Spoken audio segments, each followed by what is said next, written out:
Tamer लगा दूँ जरा, पोमोडोरो, ओके, सेटिंग सेटिंग कर दो 120 मिनट की, होपफुली हो जाए, होपफुली। क्या क्या करने जा रहे हैं आज? आज हम लोग करने जा रहे हैं स्ट्रक्चर ऑफ एटम का पार्ट 2। लास्ट में हमने बहुत बेसिक बेसिक लेवल पे स्ट्रक्चर ऑफ एटम किया था, अब हम लोग करने जा रहे हैं थोड़े से हाई लेवल पे। और केमिकल बॉन्डिंग की भी video, yes I know chemical bonding और रेस्पिरेशन की दोनों वीडियोस रह रही है, and I know people have been asking for it. Literally, not a single person asked for it. But I will release it. Okay, I will release it as I have said. Plant physiology मुझे complete करनी है। I do realise कि मैंने cell की 2 video upload कर दी है, और respiration in plants की अभी तक मैंने वीडियो अपलोड नहीं करी है, और PGR भी करना है, plant growth and regulation development जो भी है। चलो तो फालतू टाइम वेस्ट ना करते हुए स्टार्ट कर देते हैं। आज का पहला टॉपिक है हम लोगों का। पहला क्वेश्चन क्या है?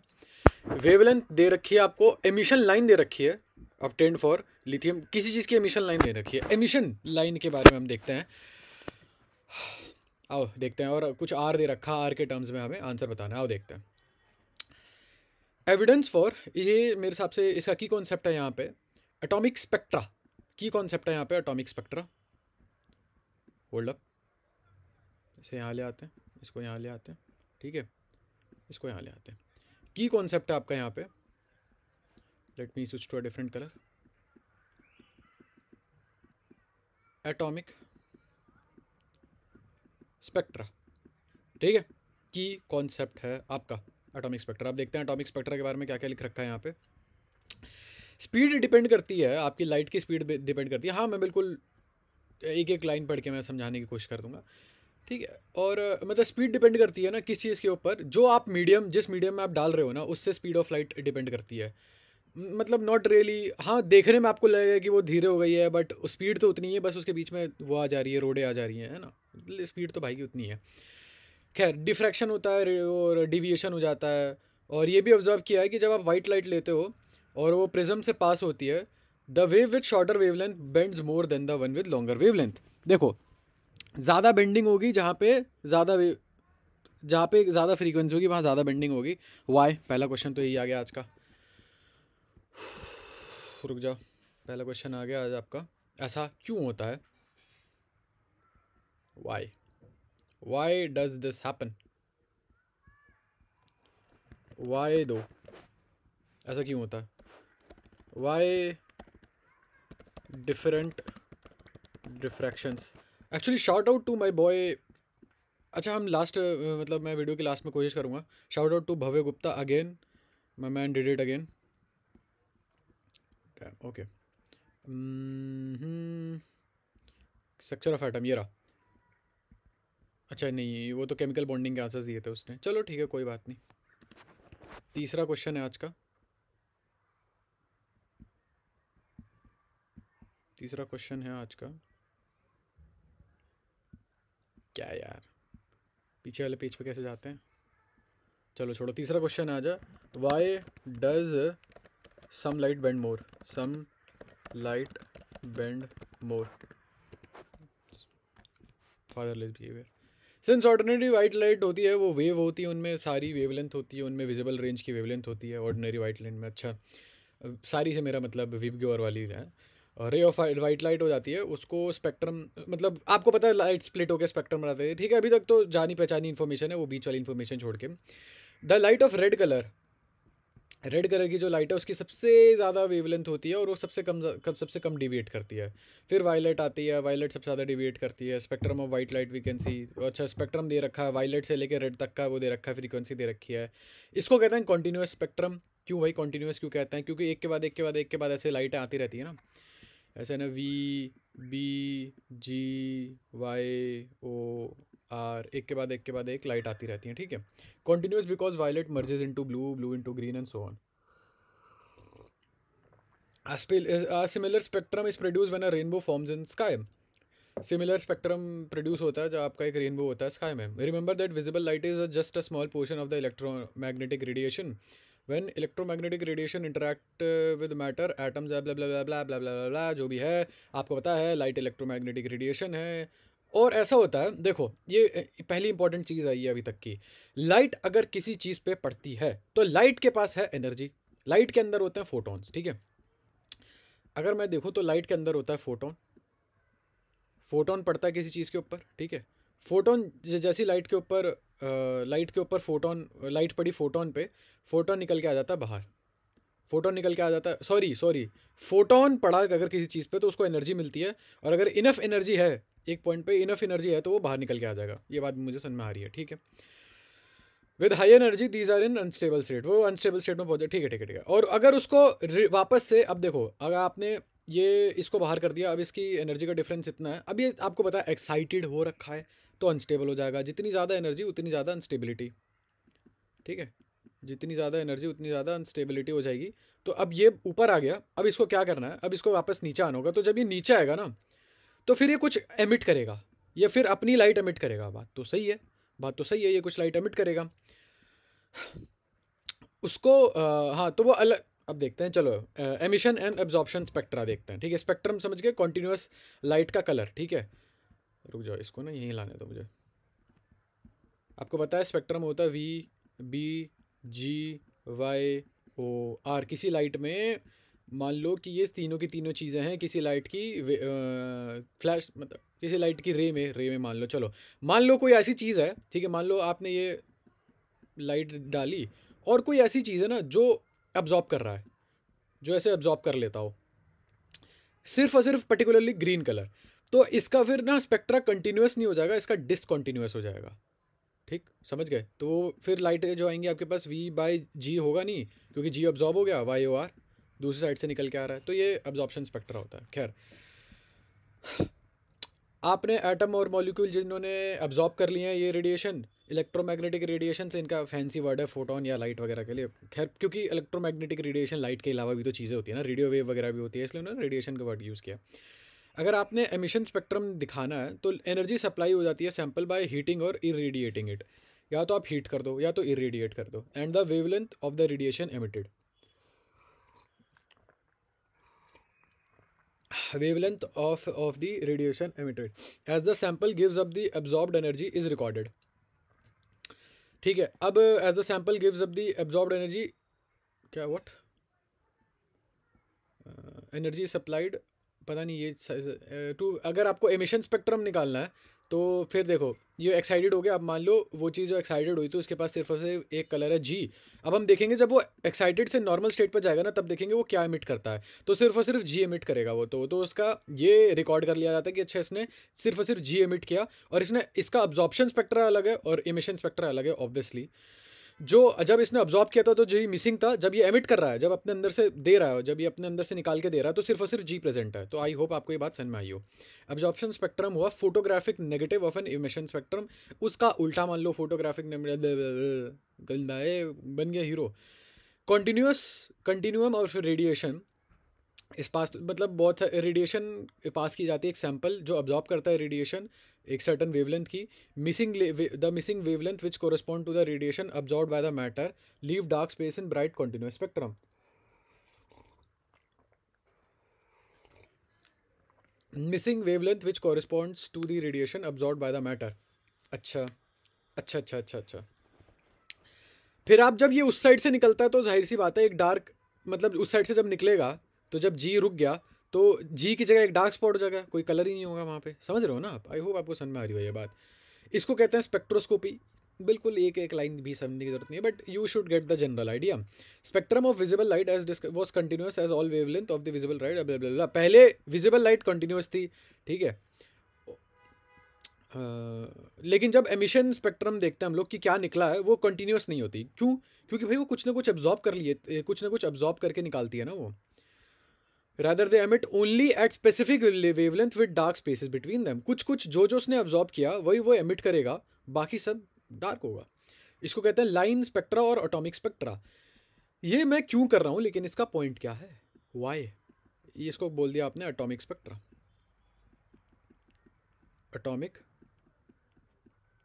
स्पेक्ट्रा ये मैं क्यों कर रहा हूँ, मैंने मतलब क्या मैंने उखाड़ लिया ये करके।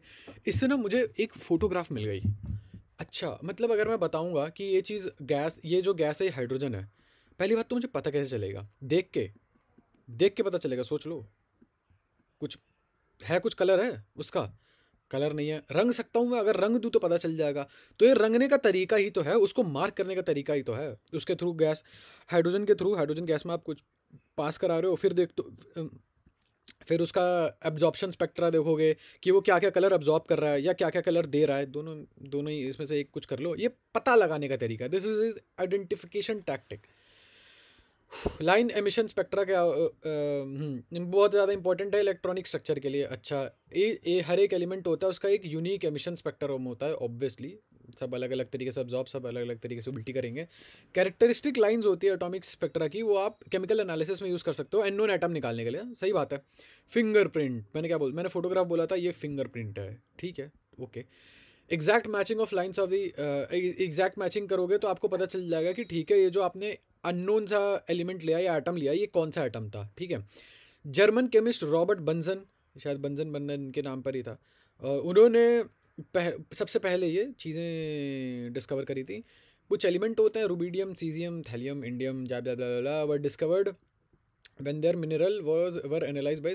अच्छा देखो, ओके, देखो सनलाइट के अंदर सॉरी हीलियम पता हुआ था कि भैया हीलियम जो होता है। अच्छा, सनलाइट का जो एमिशन स्पेक्ट्रम है, सन में क्या होता है, सन में हीलियम है। हीलियम जो भी एमिट कर रहा है उसको इन्होंने पढ़ा और देखा, अच्छा ये फिंगरप्रिंट मैच कर रहा है हीलियम से, तब इन्हें पता चला कि सन में हीलियम है। और if you really think about it, पता कैसे चलेगा कि सन में हीलियम है? पता कोई जा थोड़ी रहा है ना, ना कुछ सैंपल उठा के ला सकते हो, उईमा हो जाएगा आपका।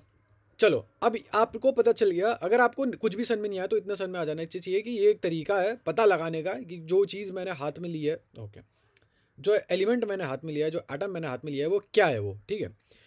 हाइड्रोजन की बात करते हैं। इलेक्ट्रिक डिस्चार्ज जब होता है हाइड्रोजन से, हाइड्रोजन मॉलिक्यूल डिसोसिएट कर जाता है और हाइड्रोजन एटम बना लेता है, जो कि एक इलेक्ट्रोमैग्नेटिक रेडिएशन करता है डिस्क्रीट फ्रीक्वेंसी की। क्या मतलब है इसका? मान लो कि ये हाइड्रोजन एटम है, ठीक है। आपने दोनों ही बॉन्ड्स को, दोनों ही एटम्स को आपने भयंकर एनर्जी दे दी, ठीक है। अब वो दोनों हो गए हाइड्रोजन आयन बन गए, ठीक है, या रेडिकल बन गया, जो भी बन गया, मुझे क्या मतलब, मान लो H+ आयन बन गया, जो भी बन गया, कुछ तो बने हैं वो। मोशन में नहीं, क्या बने हैं बाय द वे वो? Hydrogen atom, excited hydrogen atom, हाँ आई गेस H+ तो नहीं बने होंगे, रेडिकली बने होंगे। फिर क्योंकि ये एक्साइटेड हो रखे हैं, इनको वापस से भैया नॉर्मल स्टेट में तो जाना ही है, तो ये क्या करेंगे, ये सिंपली अपना एनर्जी लूज़ कर देंगे, सिंपली अपनी एनर्जी लूज़ कर देंगे, ठीक है। जब एनर्जी कैसे लूज़ करेंगे, जब इनका जो एटम है जो एक्साइटेड हुआ था, वो जाएगा किसी नॉर्मल स्टेज पे, मान लो n=2, दूसरे शेल पे पहुंच गया, फिर ये गया n=1 पे। तो जब ये नीचे गया, इसने एनर्जी लूज़ करी, जो एनर्जी लूज़ करी वो गई कहाँ? वो गई एक लाइट में, लाइट के फॉर्म में बाहर आ गई वो, ठीक है। उसने लाइट दी है हमें, ठीक है। हाइड्रोजन स्पेक्ट्रम में सेवरल लाइन आ जाती है, ठीक है। कैसे सेवरल लाइन? मतलब देखो, मान लो हाइड्रोजन स्पेक्ट्रम का जो इलेक्ट्रॉन है वो दूसरे फ्लोर से पहले फ्लोर पे आया, या मान लो तीसरे फ्लोर से पहले फ्लोर पे आया, या मान लो तीसरे से दूसरे पे आया, या मान लो चौथे से पहले पे आया। अलग अलग तरीके हैं। जब भी वो गिरेगा तो उसकी, जैसे आपको पता है फ्लोर से गिरोगे तो आपकी पोटेंशियल एनर्जी काइनेटिक एनर्जी में बदल जाएगी। तो यहाँ पे ऐसे ही समझ लो, जो आपकी पोटेंशियल एनर्जी थी, यहाँ पे पोटेंशियल एनर्जी वो काइनेटिक में नहीं बदल रही, वो चली जाती है आपकी रेडिएशन बनाने में, कुछ लाइट निकल जाती है, ठीक है। ऐसे ऐसे लाइट निकल रही है, ठीक है। यहाँ से भी लाइट निकलेगी एक, यहाँ से भी, यहाँ थोड़ी ज़्यादा फ्रीक्वेंसी की, यहाँ थोड़ी कम फ्रीक्वेंसी की, यहाँ थोड़ी और फ्रीक्वेंसी की लाइट निकल रही हैं, ठीक है। तो अलग अलग लोगों ने डिस्कवर किया था, बामा, पास्चन, लेमन, ये वो फलाना ठिकाना, अलग अलग लोगों ने किया था। और उन्होंने ये मतलब ये फॉर्मूला दिया था हाइड्रोजन स्पेक्ट्रम का। ये फॉर्मूला आया कहाँ से? गुड पॉइंट, लिख लेते हैं इसे। Where did Balmer derive his formula from? पांचवा क्वेश्चन, कहाँ से निकाला बार्मर ने? तो ये फॉर्मूला है, ठीक है। V = 109677 10⁻1 2 3 4 5 ले लेता हूँ मैं, 10⁵, ठीक है। यहाँ पे लो आप, जब आप मतलब बाल्मर का है, देखो ये जो आपकी फाइनल शेल है, ठीक है, ये बाल्मर वाला फार्मूला नहीं है, बाल्मर के फार्मूला से निकाला मैंने, ये फाइनल शेल है कि आप पहुँचे कहाँ पे, और ये इनिशियल सेल कि आपने स्टार्ट कहाँ से किया था, ये आपने स्टार्ट कहाँ से किया था, ठीक है, और ये सेंटीमीटर पर सेंटीमीटर पे है। ओके, अब आओ, अब ये फार्मूला यूज़ करके क्वेश्चन अटेम्प्ट करते हैं। आ जाओ, अब क्वेश्चन अटेम्प्ट करने की बारी है।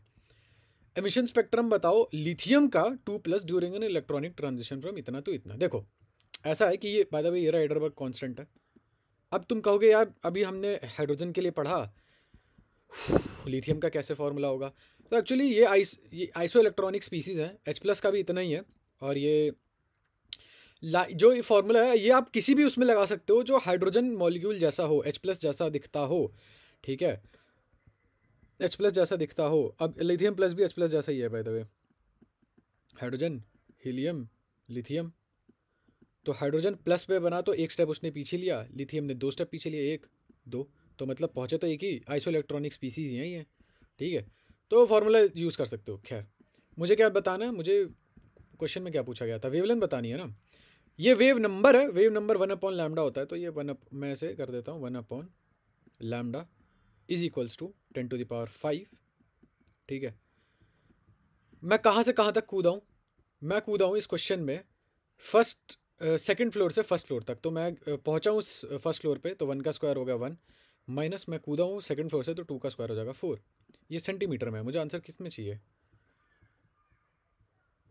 अच्छा वैसे भी मैं इसको तो आर में ही ले सकता हूँ, तो मैं इसे आर ले लेता हूँ, इसमें दे नहीं रखा किस में लेना है, तो बट कोई बात नहीं, वो तो खैर आर की यूनिट पर डिपेंड करेगा, सेंटीमीटर में हो या चाहे मीटर में हो, ठीक है।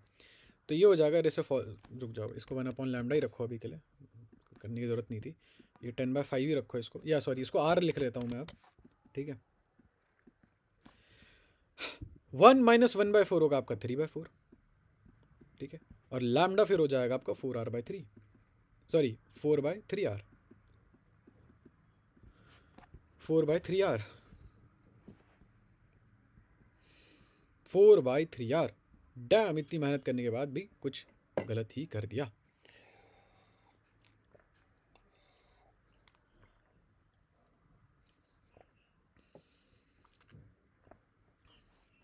ओके तो ये फार्मूला नहीं यूज़ कर सकते हम क्लियरली, आओ देखते हैं कौन सा फार्मूला यूज़ कर सकते हैं।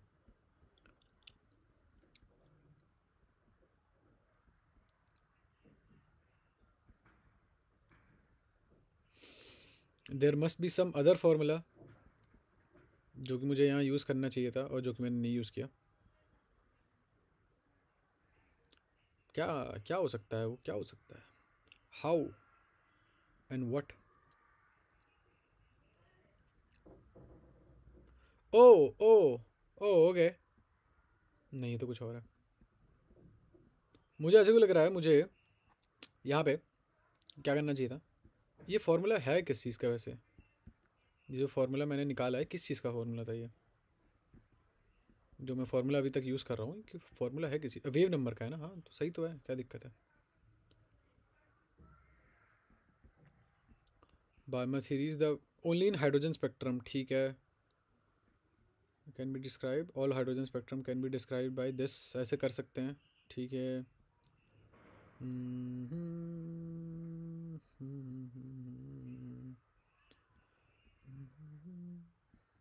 क्या गड़बड़ हुई है,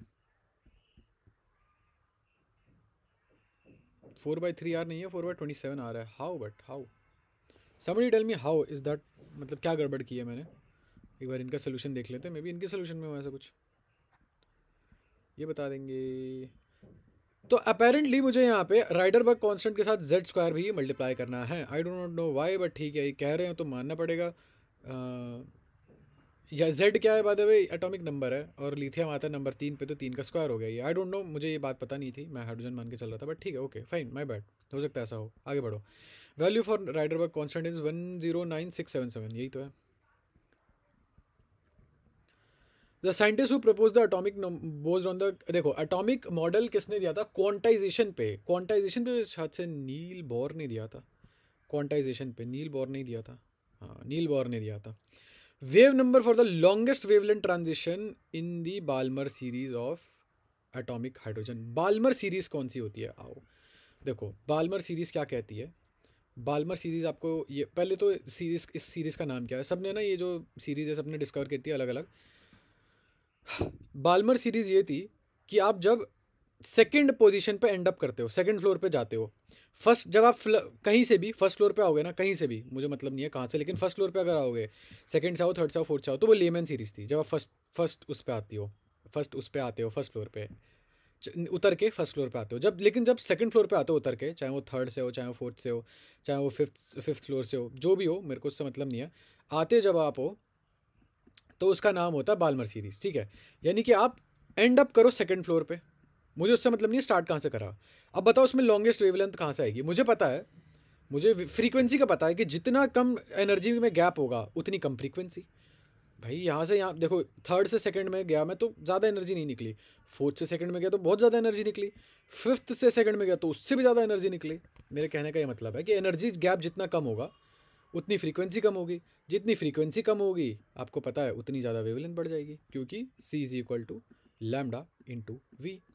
तो अगर मुझे लॉन्गेस्ट वेवलेंथ निकालनी है तो इसका मतलब मुझे देखना पड़ेगा कि कहाँ पे सबसे कम फ्रीक्वेंसी या सबसे कम एनर्जी निकलेगी।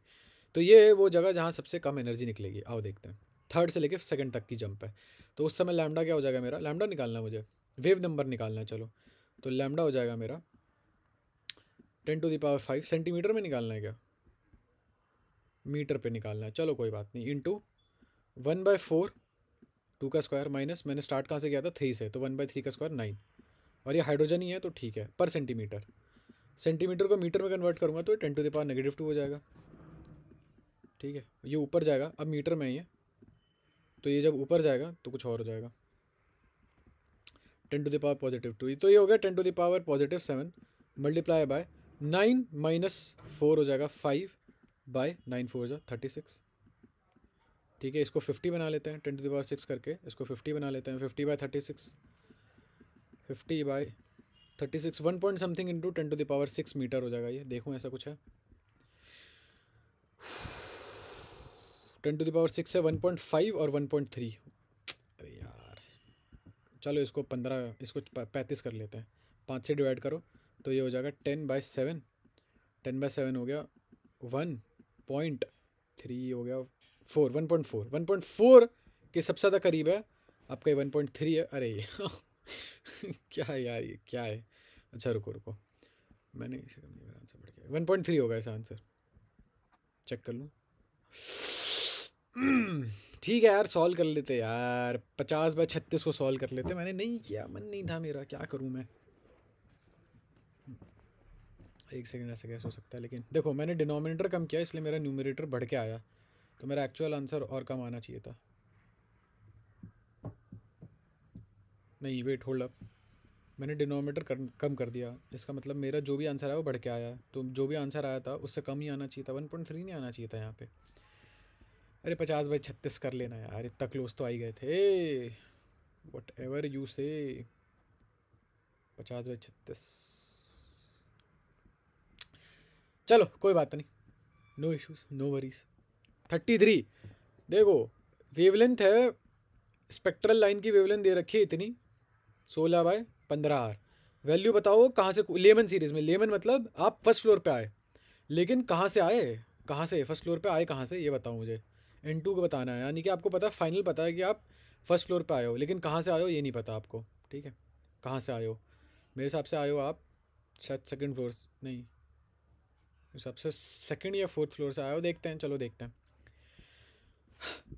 वेव लेंथ दे रखा है मुझे, वेव नंबर वाला फॉर्मूला पता है, क्या है भाई वेव नंबर वाला फॉर्मूला क्या है जी, वेव नंबर वाला फॉर्मूला है ये is equals to Rydberg constant R 1/1 का स्क्वायर। क्यों 1 का स्क्वायर, क्यों, क्योंकि मुझे पता है लेमन सीरीज है तो वो लास्ट में तो 1 पे ही आया, तो 1 का स्क्वायर माइनस 1/x का स्क्वायर, क्या मतलब मुझे अभी पता नहीं है x क्या है, ठीक है। वेव नंबर दे रखा है मुझे, वेव लेंथ दे रखी है तो उसका उल्टा कर दो, 16/15 आ रहा है, मैं 15R/16 कर दूंगा, 15R/16 minus, sorry 15R/16 is equal to R 1 minus 1/x का स्क्वायर, ठीक। R से R कट गया, 1 माइनस ये मैं उधर ले जाऊँगा, 1/x² उधर जाएगा और ये 15/16 इधर ले आता हूँ मैं, तो 1/x² हो गया 1 + 15/16, तो ये हो जाएगा, डैम एक सेकंड माइनस होगा ना, हाँ सॉरी, तो ये हो जाएगा 1/16 is equal to 1/x, x हो गया 4, x हो गया 4। वैसे सही बताऊँ तो इस पर ध्यान दिया करो, इस वाले नंबर पे, ये किसका स्क्वायर है, ठीक है। वेव नंबर पे नीचे वाले को ध्यान, ऑब्वियसली उल्टा हो जाएगा, इसका स्क्वायर देखा करो, ये किसका स्क्वायर है। चलिए आगे बढ़ते हैं। हाइड्रोजन एनर्जी दे रखी है बोर, अच्छा मुझे एनर्जी बतानी है किसी इलेक्ट्रॉन की जो बोर्स के सेकंड ऑर्बिट में प्रेजेंट हो हाइड्रोजन एटम में। बोर का ऑर्बिट क्या होता है? अरे बोर ऑर्बिट वाला फॉर्मूला नहीं होता, H+ के जितने भी ऑर्बिट होते हैं वो बोर ऑर्बिट होते हैं, पहला, दूसरा, तीसरा, चौथा, नहीं शायद पहला ऑर्बिट बोर्स ऑर्बिट होता है, चलो कोई बात नहीं, बोर का सेकंड ऑर्बिट है, पहला ऑर्बिट नहीं है, ठीक है। तो इसका भी फॉर्मूला होता है -13.6 किलोजूल था, किलोजूल इनटू समथिंग, याद नहीं है मेरे को, इनटू शायद जितना बड़ा शेल होगा, जितना आप दूर जाओगे उतनी आपकी पोटेंशियल एनर्जी। ये नेगेटिव क्यों है बात है, क्योंकि खिंचाव आ रहा है ना, इस पर खिंचाव आ रहा है, पोटेंशियल एनर्जी है यहाँ पे, पोटेंशियल एनर्जी हम लोग नेगेटिव में मेजर करते हैं, क्यों, but I don't know why, that's a good question. Why is potential energy, why is potential energy measured in negative sense? Okay fair enough, आओ देखते हैं। बोर के सेकंड, हाँ तो -13.6 मल्टीप्लाई हुआ मेरे हिसाब से n² होता है, तो सेकंड ऑर्बिट है यानी कि 4 से मल्टीप्लाई हो जाएगा, 13 4 से कितना होता है नेगेटिव, ये हो जाएगा आंसर आपका, जूल में है ना, ये किलो जूल में आना चाहिए आपका आंसर, किलो जूल, तो ये लेके चलते हैं 328 नहीं, लेकिन this I don't think so this is correct, I don't think so, I am not that confident है, मुझे गलत सा लग रहा है ये, क्योंकि 328 तो नहीं पहुंच जाएगा, 100 से मल्टीप्लाई करोगे तब भी नहीं पहुंचेगा। तो विल जस्ट से बोर का मॉडल एक बार देख लेते हैं, बोर के मॉडल की एनर्जी देख लेते हैं। तो बोर का मॉडल ये कहता है कि आपकी जो एनर्जी होगी वो हो जाएगी, बोर का मॉडल देखो, जूल्स की अगर मैं बात करूं, ये 13.6 पता नहीं कहाँ से आ गया था, जूल की अगर मैं बात करूं तो हाइड्रोजन लाइक स्पीसीज़ का जो फॉर्मूला है वो आ जाता है आपका, ये कौन सी स्पीसीज़ है बाय द वे जो हम जिस पर हम लोग काम कर रहे हैं, वो है हाइड्रोजन, ठीक है हाइड्रोजन ही है। E is equal to -2.18 multiply by 10⁻18 Z², ठीक है, अपॉन n², अच्छा अपॉन n² करना था ना, हाँ सही बात है, सही बात है। अब क्यों, क्योंकि आप जितना दूर जाओगे उतनी पोटेंशियल एनर्जी आपकी कम हो जाएगी, उतनी अट्रैक्शन कम हो जाएगी, जितना दूर जाओगे, तो अपॉन करना था मुझे, तो ये तो पहली मिस्टेक थी मेरी, तो इसका मतलब इसका आंसर कुछ ये आना चाहिए। खैर आओ इधर करो, ये 13.6 कुछ तो है, मुझे याद ही तो नहीं आ रहा क्या है ये, बट इट इज़ ओके, कोई बात नहीं, हम लोग ये फॉर्मूला यूज़ करते हैं, -2.18 मल्टीप्लाई बाय 10⁻18 अपॉन 4, किस चीज़ की एनर्जी है बाय द वे ये एनर्जी, एनर्जी किस चीज़ की एनर्जी है, आई डोंट अंडरस्टैंड एनर्जी किस चीज़ की है, देखो ऐसा कोई ऑप्शन है भी,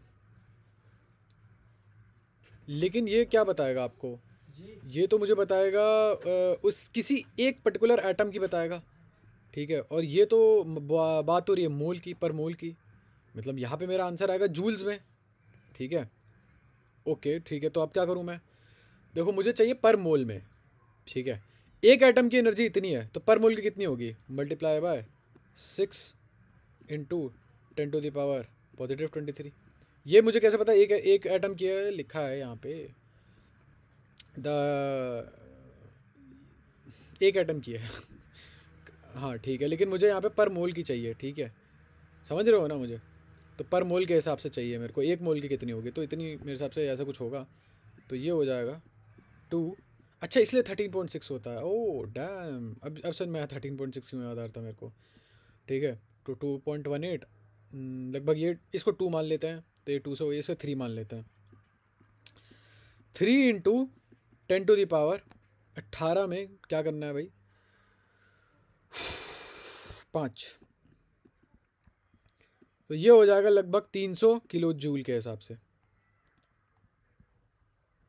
नहीं नहीं रुक जाओ, 3 फिर उसमें 5 ज़ीरो, तो इसमें 30 किलो जूल के आसपास हो जाएगा, जो कि मेरे हिसाब से ऐसा कुछ ऐसा तो है ही नहीं कहीं।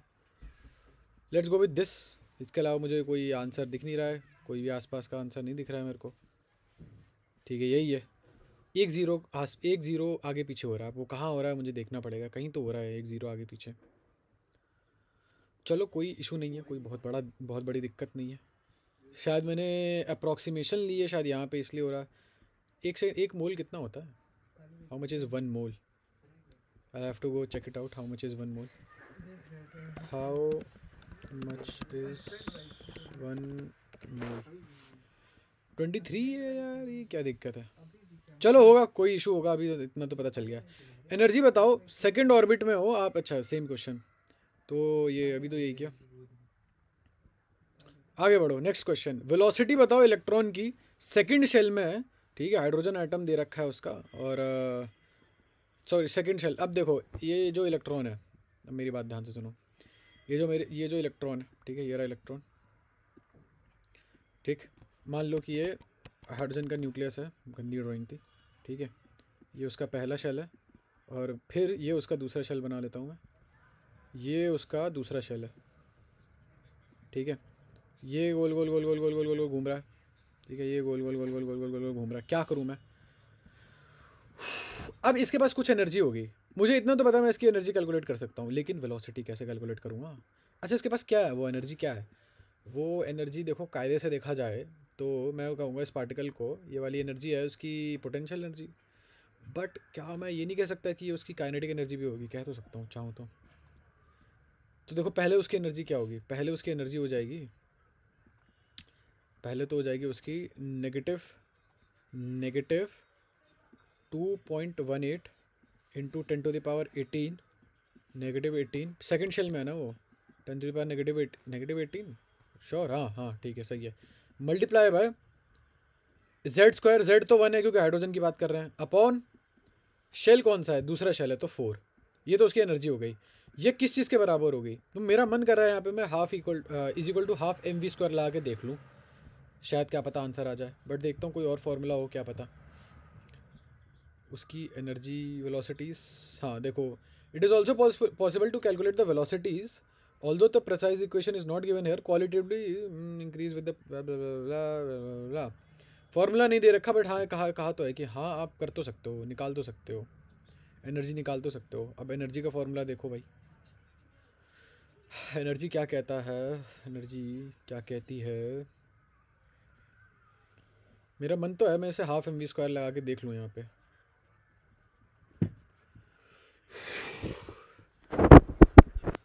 बट मैं क्यों नहीं लगा रहा हूँ, I don't no.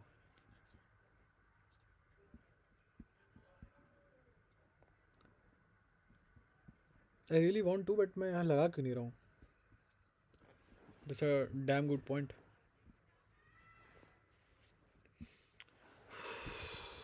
Must be some mistake somewhere,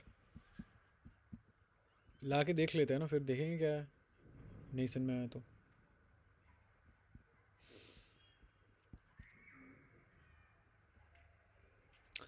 मैं ये इसलिए नहीं लगा रहा था क्योंकि मुझे श्योरिटी नहीं है ना कि ये काम करेगा या नहीं। Half of m velocity of electron का स्क्वायर, मुझे क्या पता ये न्यूटोनियन फिजिक्स वाला फॉर्मूला यहाँ लगे या ना लगे। ठीक है, तो वेलोसिटी ऑफ इलेक्ट्रॉन का स्क्वायर हो जाएगा आपका 2, जब इधर जाएगा ऊपर तो यहाँ से 2 इसको डिवाइड कर देगा। ठीक है, और मास नीचे आ जाएगा, तो ये हो गया -2.18 इंटू 10⁻18 अपॉन जूल्स में। ठीक है, अपॉन मास। अब मास कितना है, सबसे बड़ी दिक्कत तो ये है, मास होता है शायद 9 इंटू 10⁻31 शायद। ठीक है, तो ये जब ऊपर जाएगा तो ये कितना हो जाएगा, ये हो गया लगभग -2.18 upon 9, root of sorry multiply by 18 12 + 1 13 10⁻13। तो अगर मैं इसे 10⁻12 कर लूँ और इसको 20 बना दूँ तो कोई दिक्कत नहीं, इसको इधर पहुँचा दो, ठीक है। 12 अंदर है, बाहर आएगा जब रूट से तो वो 10⁻6 हो जाएगा। 10⁻6 जैसा कुछ है, पहले मैं देख लूँ मैं आसपास भी हूँ या नहीं हूँ तो बहुत करीब तो हूँ।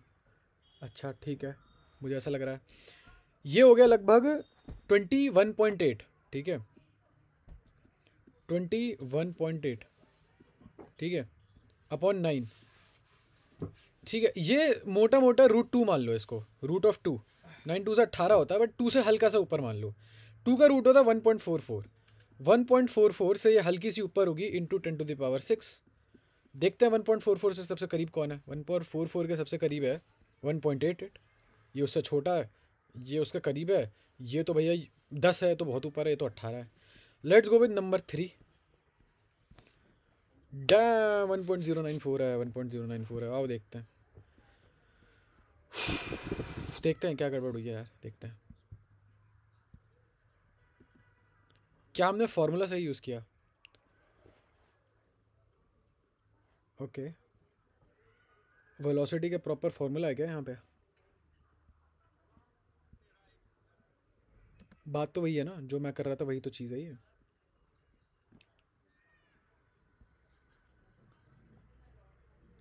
नहीं ये तो बिल्कुल ही अलग चीज़ है, ये तो कुछ और ही कर रहे हैं।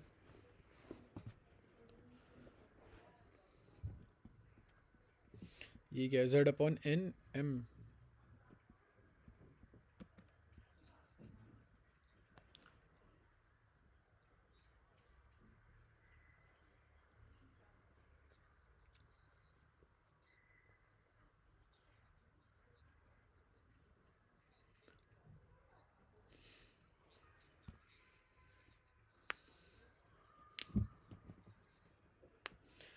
अबे ये कोई फार्मूला निकाला इन लोगों ने, वैसे बात एक ही है, जो मैंने किया वही वही चीज़ है। ये कहीं फार्मूला निकाल के दे रखा है, ये फार्मूला आया तो यहीं से है। देखते हैं देखते हैं, मास ऑफ इलेक्ट्रॉन सही लिखा है ना मैंने कहीं, क्या पता यही गलत लिख दिया हो मैंने। Let me check mass of electron, mass of electron 9.1 into 10⁻31, सही तो है, ये भी सही है। कोई बात नहीं, छोटी सी कैलकुलेशन मिस्टेक है, बट वी नो अभी वैसे भी हमारा मेन पॉइंट तो ये है कि हमें पता होना चाहिए कि कर क्या रहे हैं हम लोग क्वेश्चन में, ठीक है वो हमें पता है।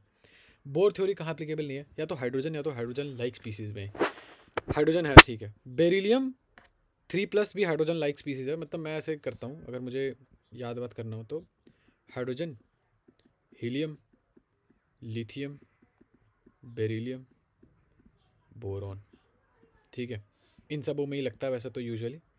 मैं बताता हूँ, देखो हाइड्रोजन बेरिलियम 3+ है तो 1 2 3 हाइड्रोजन पे आ गया वो, ठीक है हाइड्रोजन तो ठीक है, it will work on this. Lithium पे आ गया 1 2, ये भी 2 लूज़ करेगा और हाइड्रोजन बन जाएगा, ठीक है। हीलियम 2+ पे आ गया, helium will lose 2 and then it becomes I don't know what, तो I don't think so it will work on helium. तो ये H+ पे कैसे काम करता है मुझे नहीं पता, H+ पे काम करता है नहीं। Does it work on H+? I don't no. पहली आयनाइजेशन एनर्जी की हाइड्रोजन एटम की 13.6 है। सेकंड आयनाइजेशन एनर्जी क्या होगी? आयोनाइजेशन एनर्जी क्या होती है? देखो आयोनाइजेशन एनर्जी होती है आपकी कि आपको कितने एनर्जी लग रही है क्या करने में, आयन बनाने में। आयन कैसे बनाओगे? ये वाला इलेक्ट्रॉन निकाल दो। तो भैया इन दोनों के बीच में जितनी ही पोटेंशियल एनर्जी होगी उतनी ही आपकी एनर्जी, देखो इन दोनों के बीच में कितनी पोटेंशियल एनर्जी जो भी है उतना ही आपको एनर्जी देना पड़ेगा ताकि मैं इसको तोड़ के हटा सकूँ। पहले इन दोनों की एनर्जी आप ख़राब करोगे तब इसको भगा के ले जाओगे। वो उसका फॉर्मूला क्या था? उसका फॉर्मूला था -13.6 इलेक्ट्रॉन वोल्ट। मेरे हिसाब से मैंने जो थोड़ी देर पहले तुम्हें बात बताई थी वो it doesn't work like that, I don't think सो। वो मोल से मल्टीप्लाई नहीं था, वो शायद इससे मल्टीप्लाई था, पता नहीं मुझे नहीं पता। इलेक्ट्रॉन वोल्ट है, ठीक है रुक जाओ। तो मुझे आंसर भी इलेक्ट्रॉन वोल्ट में ही देना है, ठीक है। और आपको पता है जितनी भी एनर्जी है, energy is directly proportional to n², inversely proportional to n²। भैया जितना दूर होगा उतना आपको भगाना आसान होगा, उतनी कम एनर्जी लगेगी। ये जितना बड़ा उतनी कम एनर्जी लगेगी अपॉन सेकंड आयनाइजेशन एनर्जी। मतलब एक बार आप निकाल चुके हो, ठीक है, पहले ऑर्बिट से आप निकाल रखे हो, अब आप दूसरे ऑर्बिट से निकाल रहे हो, ठीक है। अरे नहीं सॉरी, डैम, यहाँ फंस गए हम लोग। कहाँ से निकाल रहे हैं, किस ऑर्बिट से निकाल रहे हैं, ऑफ व्हाट? अच्छा अब हीलियम एटम, तब ठीक है, हीलियम एटम ठीक है। और भाई जितना ज़्यादा आप बीच से वो होगा अट्रैक्शन होगा, ठीक है, जितना ज़्यादा बीच से अट्रैक्शन होगा उतना ज़्यादा आपको मुश्किल होगा ना निकालना, ठीक है। तो इसका मतलब ये है कि मल्टीप्लाई बाय जेड भी होगा यहाँ पे, एटॉमिक नंबर यहाँ हीलियम है, मल्टीप्लाई बाय जेड यानी कि 2 अपॉन नीचे क्या आना चाहिए। अब मैं ये सोच रहा हूँ सेकंड आयनाइजेशन है, तो सेकंड आयनाइजेशन आपकी पहले ऑर्बिट से नहीं होगी, क्योंकि पहली आयनाइजेशन आपकी बाहर वाली ऑर्बिट से होगी। तो या तो यहाँ 1 आएगा या तो 4 आएगा, यहाँ 1 का स्क्वायर 1 या तो 2 का स्क्वायर 4।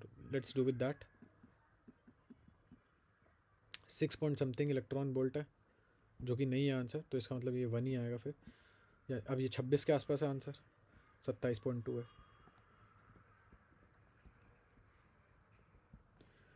डैम 54.4। अब आयनाइजेशन एनर्जी वाला पार्ट देखो, क्या बात है भाई, क्या बात है।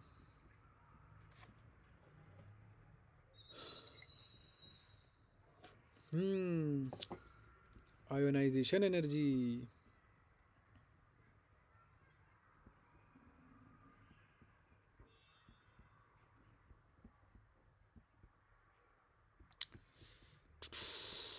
wait, hold up, I'll be right back, go to take a shit, that was a huge shit, moving on। अब देखो 13.6, ठीक है। अरे एक्चुअली ऐसा होता है ना, तुम्हारी जो आयोनाइजेशन एनर्जी है वो एक्चुअली ऐसी होती है 13.6 इलेक्ट्रॉन वोल्ट, जो कि कांस्टेंट है, मल्टीप्लाई बाय जितना ज़्यादा आपका बड़ा एटॉमिक नंबर होगा उतना ज़्यादा यहाँ पे फोर्स ऑफ अट्रैक्शन होगा, क्योंकि उतने ज़्यादा प्रोटॉन होंगे, तो मल्टीप्लाई बाय जेड स्क्वायर होता है वो एक्चुअली में।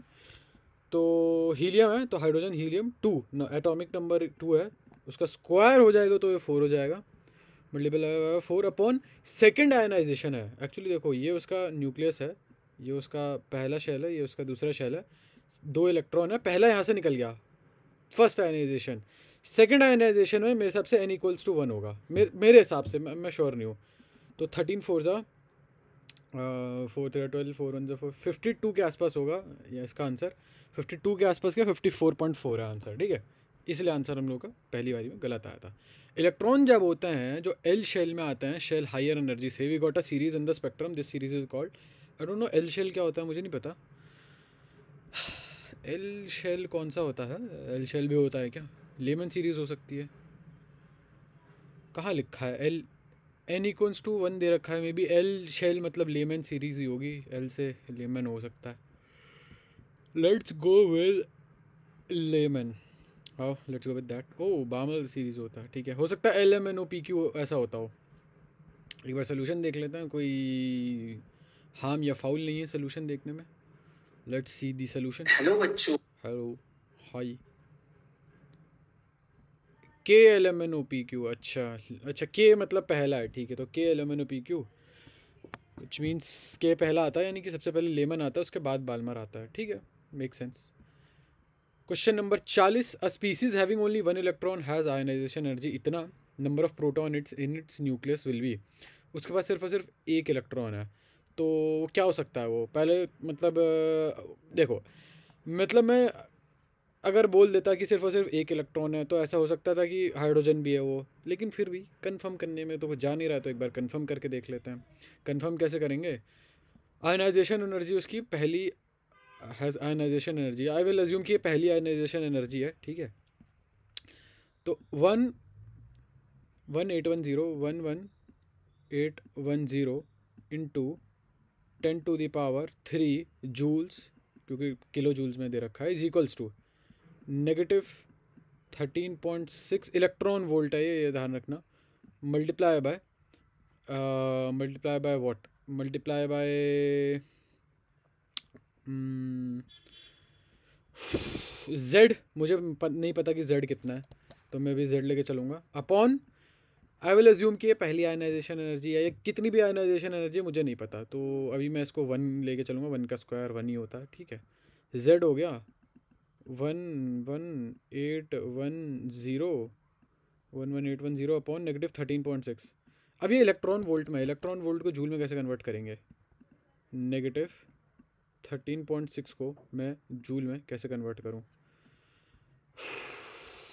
तो यार मुझे ऐसा लग रहा है मुझे फार्मूला यूज़ ही नहीं करना चाहिए था, if I am being completely honest. It's not a good formula. कौन सा फार्मूला यूज़ करना चाहिए था फिर? यार मुझे ये भी तो नहीं पता कौन से नंबर की आयनाइजेशन एनर्जी है।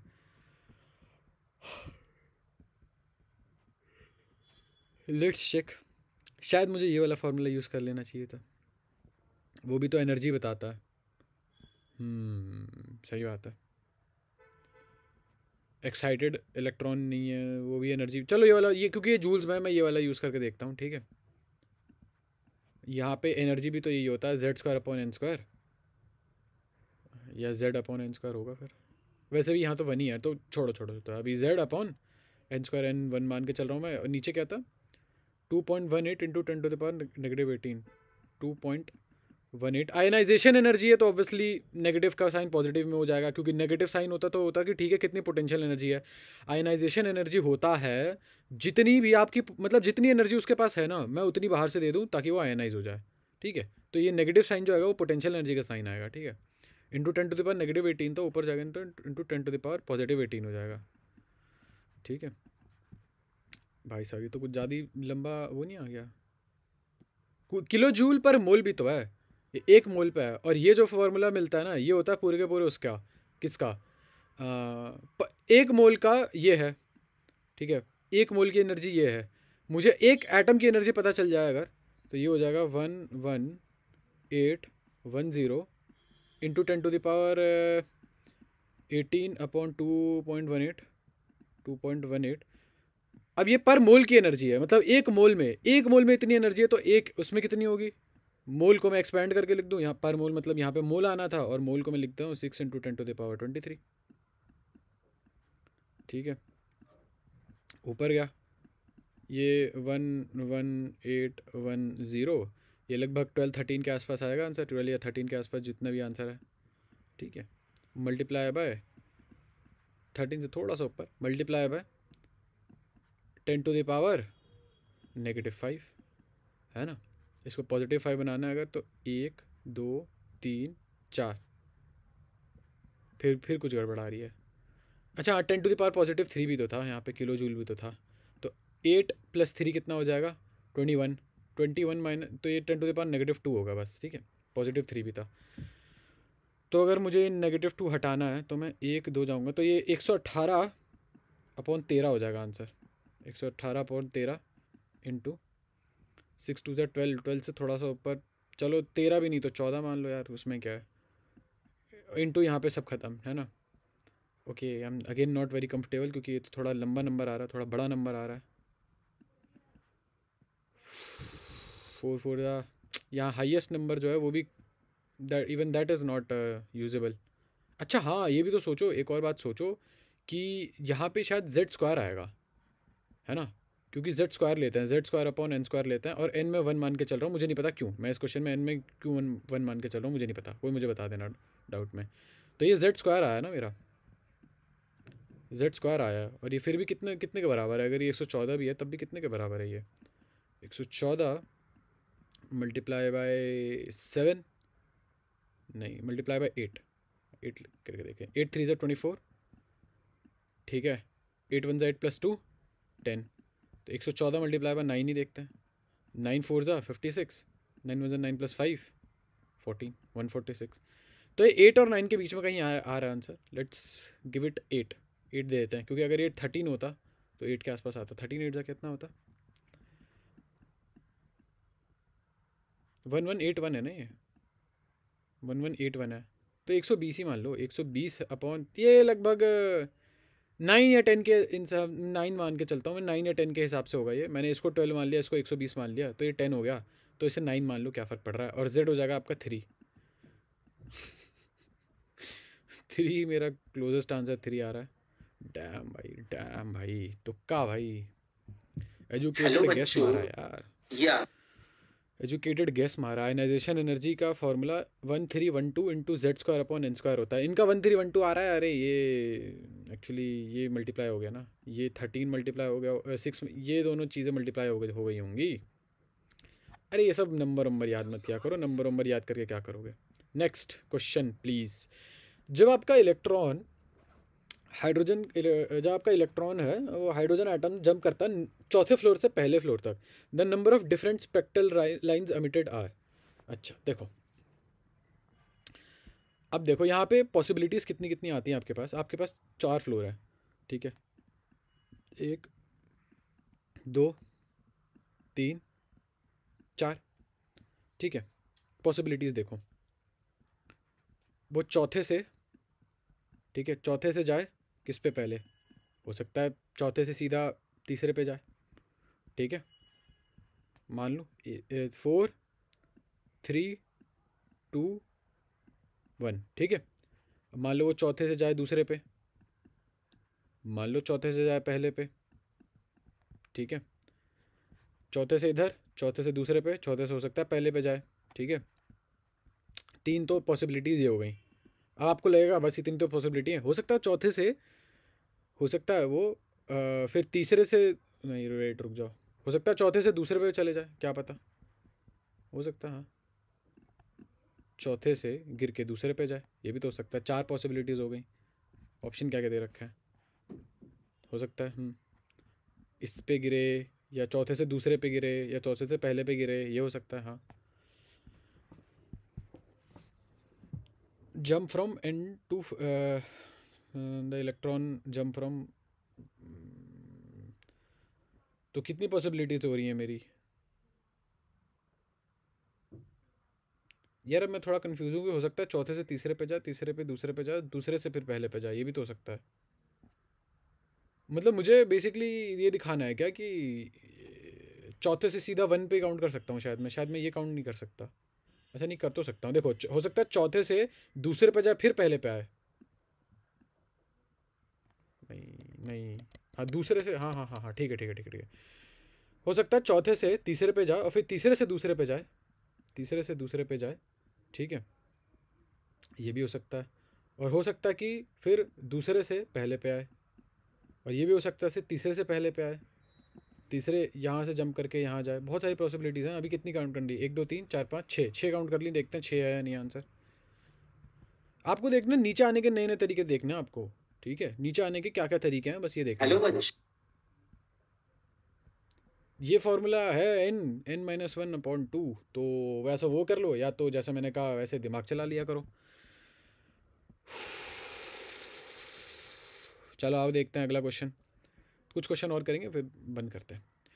देखो वेव नंबर आपको दे रखा है, ठीक है, emission line will be 8 times the ride, और देखो वेव नंबर है 8/9, 8r/9। मैंने क्या कहा था, जब वेव नंबर दिया हो ना तो नीचे वाला नंबर देखा करो n, ठीक है, नीचे वाला नंबर है 9, 9 किसका स्क्वायर है 3 का, तो ये पक्का 3 से कूद के 1 पे गया है, ठीक है। 1 पे कैसे पता चला, क्योंकि इन दोनों के बीच का एक ही डिफरेंस है, ठीक है, एक ही डिफरेंस है।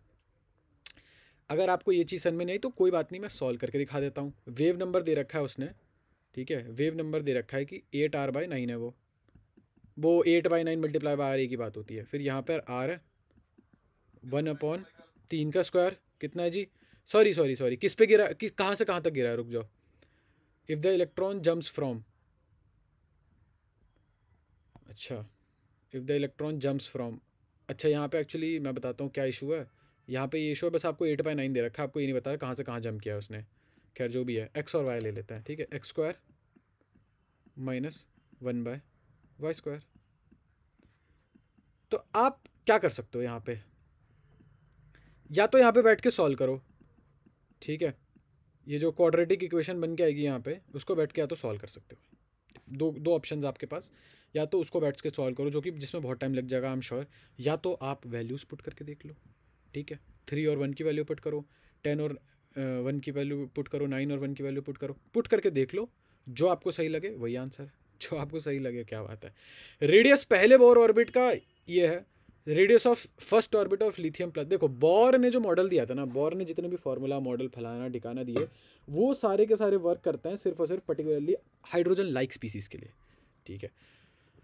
खैर, तो जो रेडियस है ऑर्बिट वाला मतलब हाइड्रोजन, सॉरी, ऑर्बिट वाला जो फार्मूला है, रेडियस का फार्मूला है, वो कुछ ऐसा है, वो ऐसा है कि radius is equal to 0.529 nanometer, nanometer into n square by Z, ये फॉर्मूला अगर मैं गलत नहीं हूँ तो, ठीक है। ये आर है आपका यहाँ पे, सॉरी कैपिटल आर है, कोई सा भी रेडियस निकालना है। ये आपका हाइड्रोजन एटम का बोर रेडियस है। हाइड्रोजन एटम के पहले रेडियस को शायद बोर रेडियस बोलते हैं, ठीक है।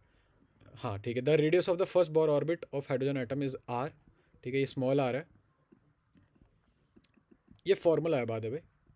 तो ये होगा आर इंटू, ठीक है, ये क्या है जी, the radius of first orbit है, यानी कि एन का स्क्वायर 1 हो जाएगा, 1 का स्क्वायर अपॉन जेड लिथियम है, हाइड्रोजन हीलियम लिथियम, R/3 हो सकता है आंसर, देखते हैं। करेक्ट है 44। बोर मॉडल क्या क्या एक्सप्लेन कर सकता है? स्पेक्ट्रम एक्सप्लेन कर सकता है, स्पेक्ट्रम किसी भी चीज़ का स्पेक्ट्रम या सिर्फ हाइड्रोजन का? पहली बात तो देखो, कोई सा भी एटम हो उसमें एक इलेक्ट्रॉन हो, सिर्फ एक इलेक्ट्रॉन, तो बोर मॉडल उसको एक्सप्लेन कर सकता है, तभी वो Li2+ पे भी काम कर जाता है। हाइड्रोजन लाइक या हाइड्रोजन हो तो काम कर जाता है, Li2+ पे भी कर जाता है, और He1+ पे भी कर जाता है, सब पे काम कर जाता है एक इलेक्ट्रॉन। ये फाइनल क्वेश्चन है आज का। पहली जो लाइन होती है एमिशन की हाइड्रोजन एटम स्पेक्ट्रम में, बाल्मर सीरीज में, वो कहाँ आती है? ठीक है, बाल्मर सीरीज की पहली लाइन होती है, बाल्मर कौन सा था? लेमन बाल्मर, ठीक है। तो बाल्मर हो गया सेकंड नंबर पे, यानी कि आप किसी भी फ्लोर से सेकंड फ्लोर पे जंप करते हो, ठीक है। तो पहली लाइन कौन सी होगी अगर आप थर्ड पे जंप करोगे? दूसरी लाइन कौन सी? फोर्थ से सेकंड पे आओगे तो, ठीक है। तो उसका फॉर्मूला हो गया वेव नंबर का, वेव नंबर निकालना है कि appears at the first emission line appears eight, हाँ ठीक है, वेव नंबर ही निकालना, इज इक्वल्स टू आर, ठीक है। ये हो गया 1/, बाल्मर इज सेकंड फ्लोर पे आ पाए तो 2 का स्क्वायर हो जाएगा 4, माइनस 1/, कूदा कहाँ से आपने? 9th फ्लोर से, ठीक है। ये हो गया आपका 5r/9, 5r/36, 5r/36 पर सेंटीमीटर है, वो राइडरबर्ग वाला पर सेंटीमीटर में लिया होगा भाई, ठीक है। तो यहाँ पे I will conclude this video. हम लोगों ने स्ट्रक्चर ऑफ एटम मोर और लेस कंप्लीट नहीं किया अभी, मतलब हमने एमिशन लाइन, एमिशन स्पेक्ट्रा वाला तो कर ही लिया, अभी बोर रेडियस से चलेगा, फिर बाद में जाके मॉडर्न स्ट्रक्चर वगैरह पढ़ने जाएंगे। तो थोड़ा बहुत आपने स्ट्रक्चर ऑफ एटम कर लिया। Give me some feedback and try to solve the questions I have given you in the Discord और maybe in the comment section, ठीक है। So we'll meet in the next video. Bye.